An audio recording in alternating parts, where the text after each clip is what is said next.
Liquid Death. It's Yeah, my favorite water, but it's really expensive in Canada, so I never drink it.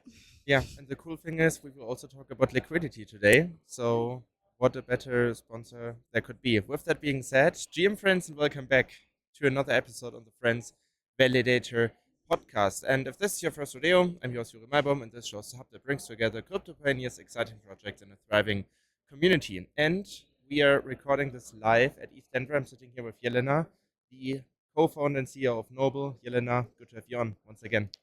Thank you so much for having me. It's pretty cool to be here at ETHDenver and talking to you live. So thanks. Yeah, 100%. The most professional setup we've ever had. Really can't wait to get this started. So, yeah, let's start at the very beginning. I think Noble is a term that everyone is well aware of in the Cosmos ecosystem and also beyond.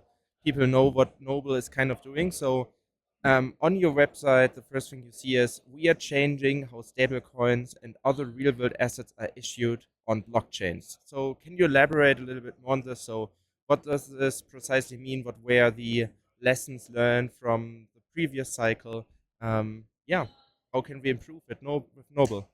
Definitely. So I've been a Cosmos contributor for a number of years, and it's funny. So many of the things that we're talking about today, or this week at ETHDenver, things like chain abstraction and modularity and liquidity fragmentation and interoperability and all of those things, we've actually been dealing with in Cosmos forever. You're obviously, as a validator, as kind of an influencer in the space, you're familiar with this. In Cosmos, we have the app chain thesis, where every chain is independent from the next. We also have native bridging out of the box using something like IBC. And so Noble actually began as a way to make it super easy for like a new asset issuer to come into Cosmos. We figured that the best first asset to come into the space is a stablecoin, a reliable, well-known blue chip stablecoin like USDC, and that's where we started. So just to kind of actually go back in history a little bit more, Noble was a response to what we saw with Terra. So back in 2022, I'm sure you remember, UST Terra stablecoin was actually the only native stablecoin we had in Cosmos, and actually it was really well used throughout the entire space, not just on the Terra chain. It was on Osmosis and a very strong, trading pair. And when that went to zero, we had obviously a big issue in the space because the only other way to get stablecoins was to bridge them over from Ethereum or from other protocols. And so Noble from day one was addressing this problem. How do you get new liquidity, new users, new mind shares, new asset issuers like Circle to feel comfortable with Cosmos and to have their asset issued on Noble and then minted and then immediately interoperable with the rest of the ecosystem? So I guess that was like a really long answer to your question. I'm not sure if maybe if I exactly answered it, but that was really the motivation for us to change how assets are issued in this app chain environment, in this highly, modular, sovereign environment for something like a stablecoin. Yeah, no, I believe you answered the question very well because you mentioned it quite well. The Terra collapse is like the biggest trauma that I believe most of the Cosmos people had. They saw the UST in the osmosis pools just going to zero, so you had to watch how everything went down the drill. So, yeah, these were like some horrible times, and we learned from that.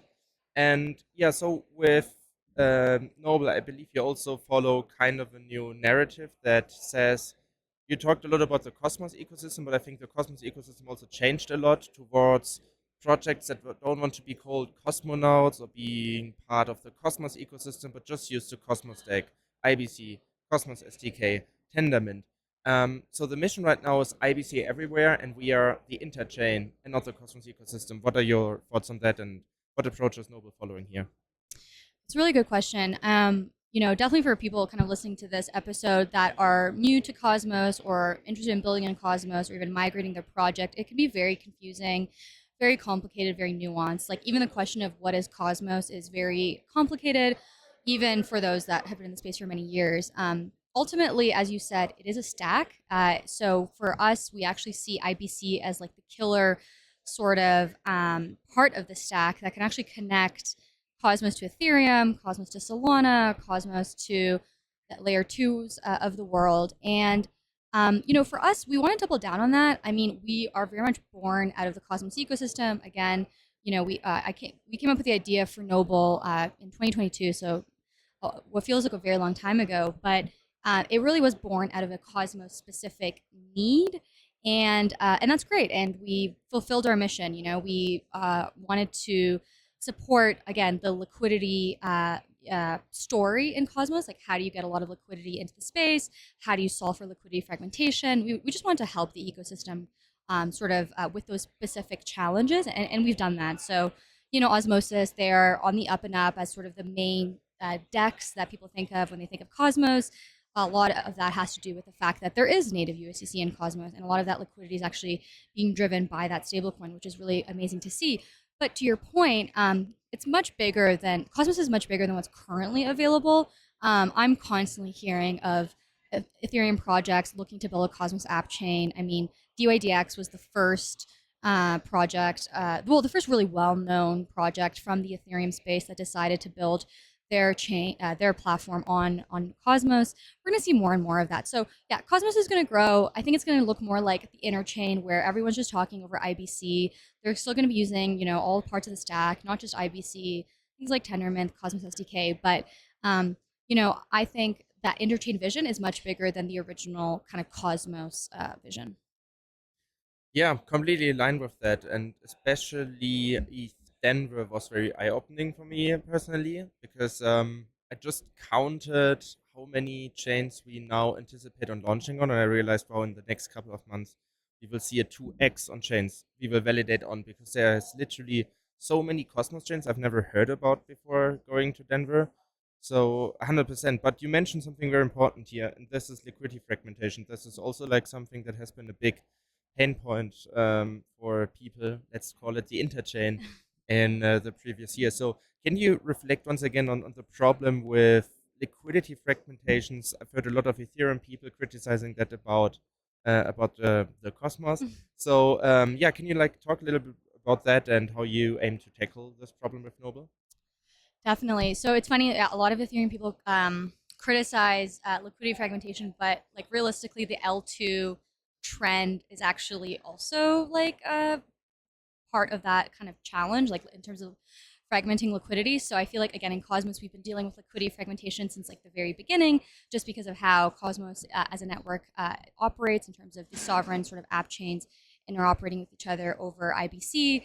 And so yeah, there's definitely a big criticism there, but I would argue we've solved it probably quicker than well, not quicker, but we're ahead of the solution space in terms of like finding how to solve for that. So yeah, I'll give you Noble's perspective on this. So right now, the way that Cosmos works is if I have something like USDC on Osmosis, because of IBC, that technically is not interoperable as the native asset with USDC, let's say on DYDX. And so you actually need to unify that kind of UX from you need to unify that liquidity from like a UX perspective. So you need to make sure that that USDC on Osmosis is interoperable with DYDX, and the way that obviously Noble solves for that is through infrastructure as like the UX backbone. That's like one thing. Another thing is obviously the fact that Noble is like the central kind of issuance chain for USDC. It's super easy to integrate with centralized exchanges, wallets, other liquidity sources to get a lot of USDC from Noble to the rest of the ecosystem. You mentioned another big problem, but I think that's a crypto problem and not an interchain problem. UX. Um, Yeah. And I've heard you like screaming this from the roofs for like a couple of months now, like on panels on Twitter or X or whatever. So yeah, and like how do you position yourself here? And yeah, is this like really one of the biggest bottlenecks for mass adoption essentially?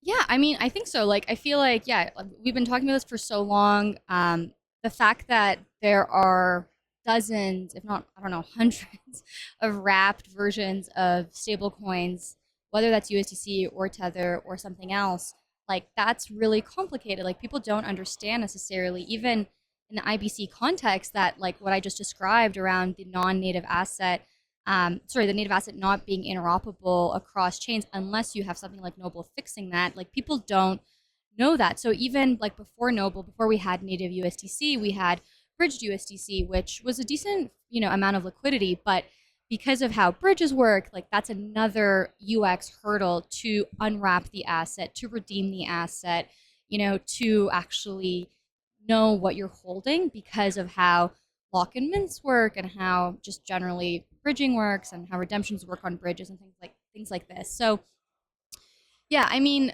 that's obviously definitely like a huge impediment to mainstream adoption. I think we kind of forget that people are not as passionate about these like systems, like these crypto economic systems, about blockchains as we are, and so we think they'll just sort of deal with it. They won't. Like if I have to get onboard somebody and tell them that you have to like do 7 transactions to like get your native asset at the end of the day, and to redeem it, even like people are gonna just stop using these systems. So like Noble is like UX, right? Like that's our vision, and we do that by leveraging the native stablecoins and RWAs that we issue and that we partner with. And so like one really cool example that we're working on. So DYDX is a lot of people talk about them because it's just such a good case study of migrating to Cosmos. And so we've been working with them to actually get direct USD withdrawals to the DYDX chain from Coinbase. So Coinbase actually supports Noble USDC. So tomorrow, you can go to Coinbase, you can buy $100 worth of USDC, have that go onto the Noble chain.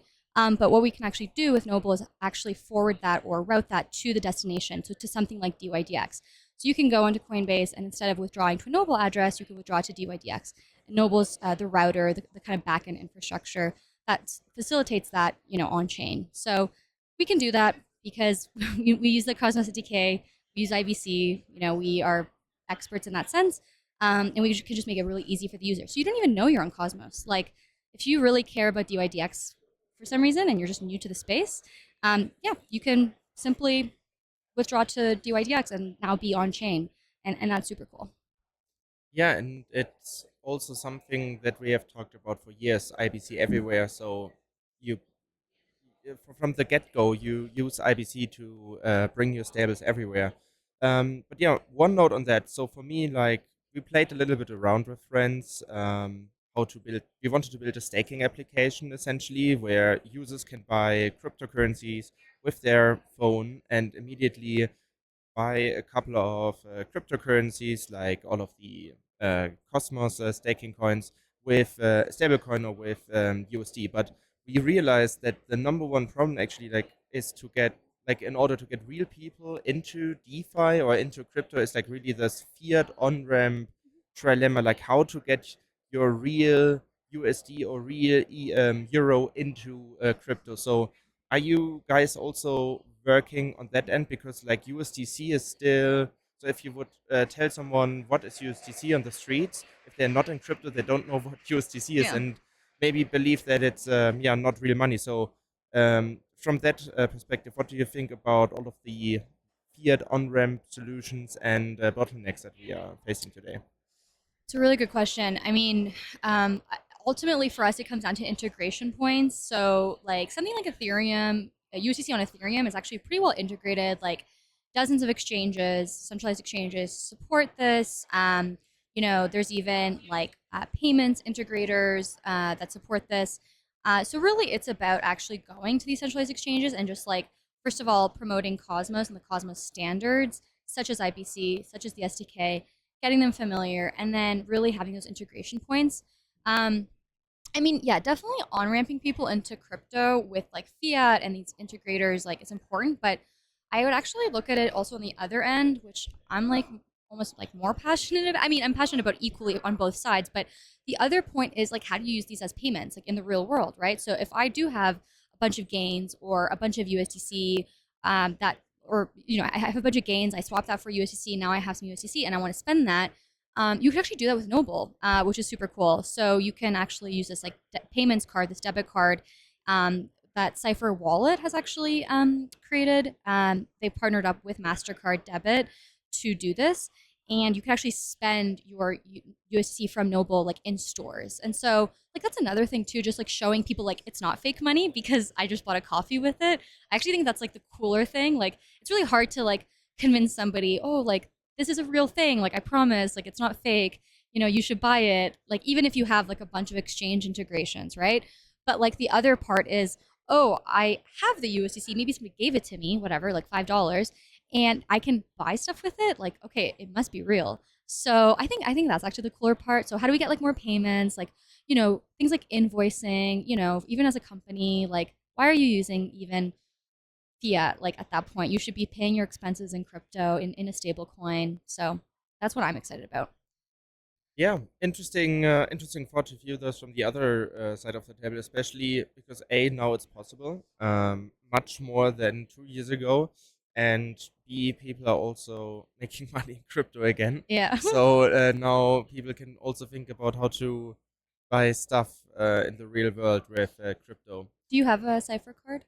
No, but I used to have a monolith card in the early days. I was like one of, and I had I forgot the name of the other company. There was Cypher and another one, like DeFi, early DeFi 2020 Mm-hmm. days. But yeah, I forgot about Well, it. now I assume you have USDC kind of issued by Noble, so now you can like, you should get the card.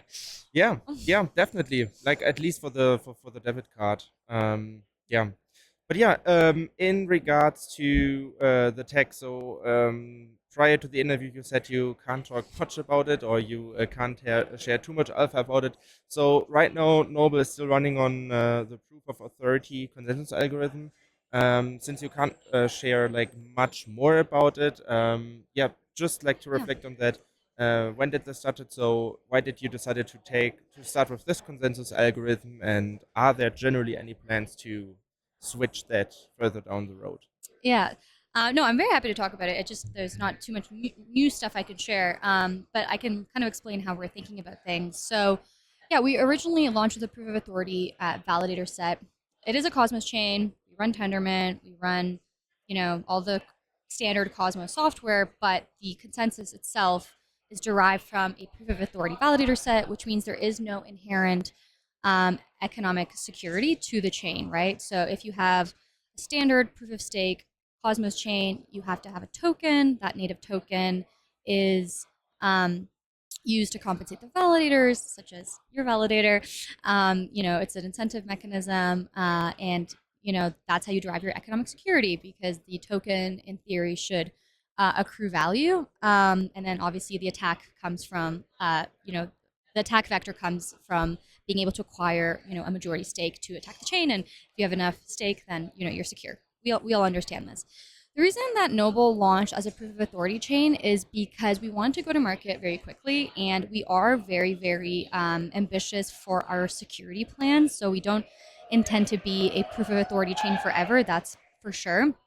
However, we want to preserve optionality, and actually the shared security space is evolving very, very quickly. Even something like interchain security, there's actually like multiple versions that you can run of interchain security, or at least there will be soon, in terms of like partial replicated security and things like this. And they have now Babylon and Bitcoin restaking. So like as you can see, this is moving very, very, very quickly.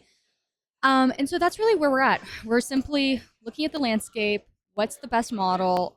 We do want to kind of be like pioneers here, like force shared security. Obviously, what Noble is doing is like very high value. Like we've done almost $170 million of minted USDC in the last 4 months, and about $600 million of transaction volume going through Noble in the last month. So we want to just have a very high degree, of kind of reliability and security, and things like Celestia data availability, and obviously things like interchain security from Cosmos Hub, and even like eigenlayer restaking. Like these are all really interesting things, and we just have to kind of assess that and evaluate that. But I'm curious, like from your perspective, even like from a validator's perspective, like how you think about this.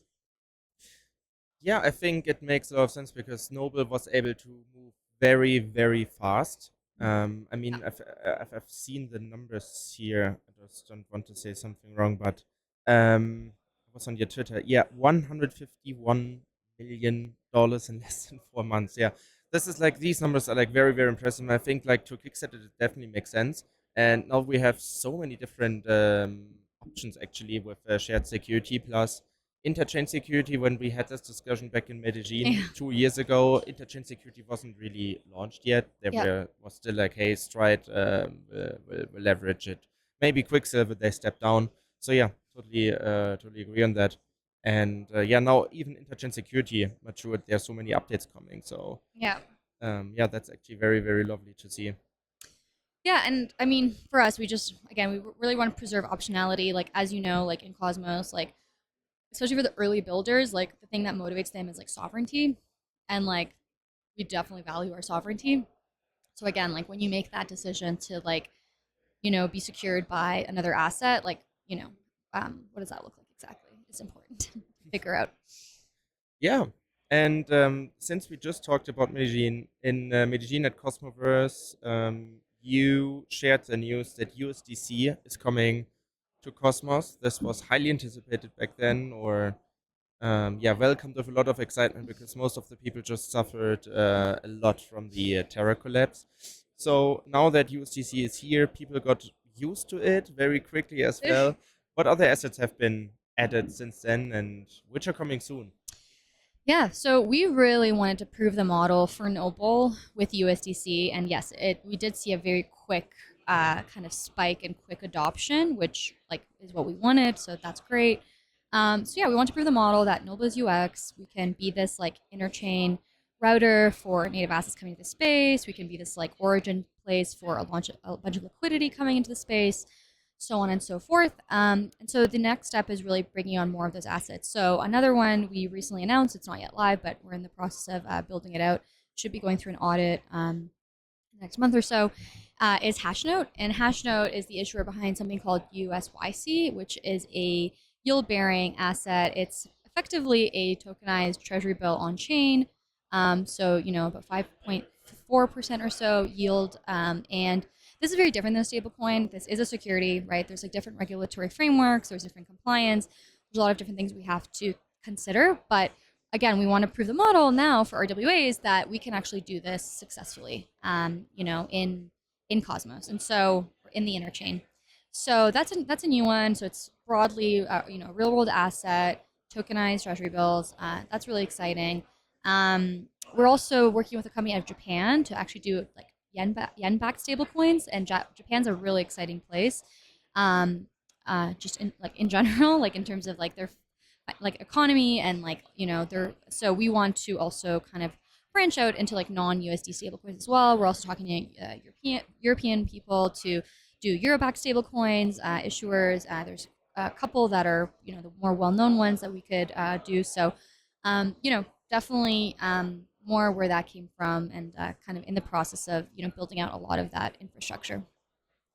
Yeah, so just to reflect on that, because I find this super interesting. So the USYC, right? Mhm. USYC, so it's essentially a bond. So when I hold USYC, I'm essentially holding a bond. So is this like value accruing? So if I hold it in my wallet, do I like earn like money similar to when I just hold bonds on Yeah. the traditional market? Oh, Yeah, it's very similar, but they're because they're tokenizing and because they're on chain, it's also different. So first of all, there is T+0, if not T+1 settlement in the traditional markets. That would be T+2. So you do have that immediate kind of settlement. You do have now, because it's tokenized, it's like this composable asset. So you can like do more things in DeFi. So there are actually kind of like differences and nuances when you bring that on chain. But yeah, like the fundamental premise is like you're earning yield rewards from holding this asset, which of course you would in the traditional space, but now because it's on chain, it's more accessible, it's more interoperable, it's also more global, obviously. So that's exciting. You're cutting out middlemen and just going direct to market. no, really, congratulations. That's really amazing to see because, like, again, we started this interview with by talking about the Terra collapse, about an algorithmic stablecoin. Now we talk about tokenized bonds, essentially that are yield bearing, that you could deploy in a liquidity pool. So yeah, that's really crazy how fast this industry is moving. So yeah. Yeah. Jelena, thank you so much. This was so insightful. Yeah, thank you so much, and I hope you still enjoy Denver for the Yes. last couple of days. Thank you so much for having me.